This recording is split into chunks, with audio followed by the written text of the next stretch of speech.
Hi, I'm Paula with Baby's Dog Training.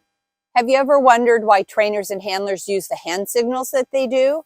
Most of the time it's just common sense. So if I told my dog that I already taught to sit, and she didn't want to, then what would happen? Can you stand, please? What would happen is I would gently pull up on the leash to get her head up higher, and then it's going to be more comfortable to sit than to stand. Good girlie. Stand, please. Good girl. So the hand signal for sit is just bending my elbow and bringing my hand up, because that's the same thing I would do when I'm pulling up on the leash. You are a good girl, huh? And the same thing, stand please. The hand signal for down, if she's close to me, if she won't down when I tell her, I'm going to gently pull her down. Now this is a dog that already knows down. You already taught them to down, and now you need to reinforce it when you tell them. And so I will gently pull down, and close by, it's going to be the same thing.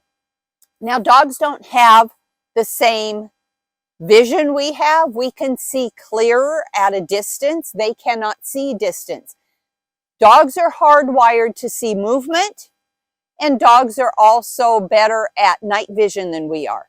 But the objects 50 feet away that are not moving are not as clear to a dog as they are to us.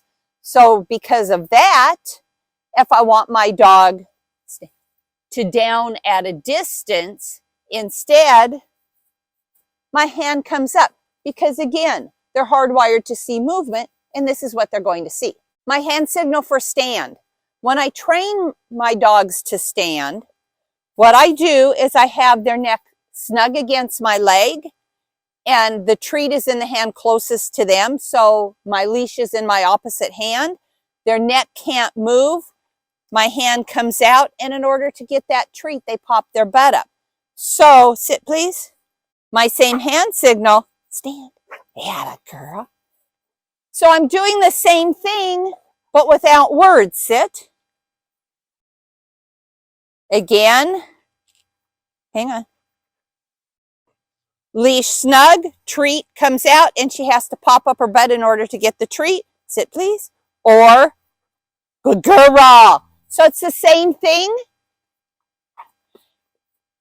And then for come, we're just doing the same thing you would use for anybody you're trying to motion from a distance. You do this when you try to get somebody from a distance.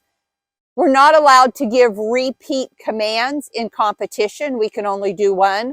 So trainers are going to give a pretty exaggerated, because you can only give one and the dog will see that. So ready? Come here. Sit, please. Stay. Yes, good girl. So, okay. Again, common sense. For the finish, Dash, come. It all goes back to training. A lot of people will lure their dog around. So now when I want my dog to go to the right and behind me, I use the same hand motion without the words. When I need them to go to my left, I lure when I first train. But then for my hand signal, it's the same thing. Nice job, good girl. And then when you want to train, right here.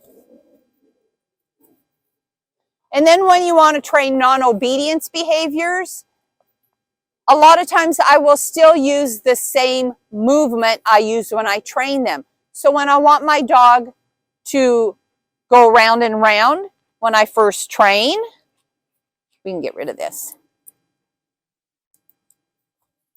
When I first train, I'm luring my dog around. Okay, so now the hand signal, yes, good girl. It's just going to be the same thing. So common sense, try to use as similar of hand movements and arm movements as you would when you're training. But most of all, use a hand signal that you're going to remember. Right? Good job.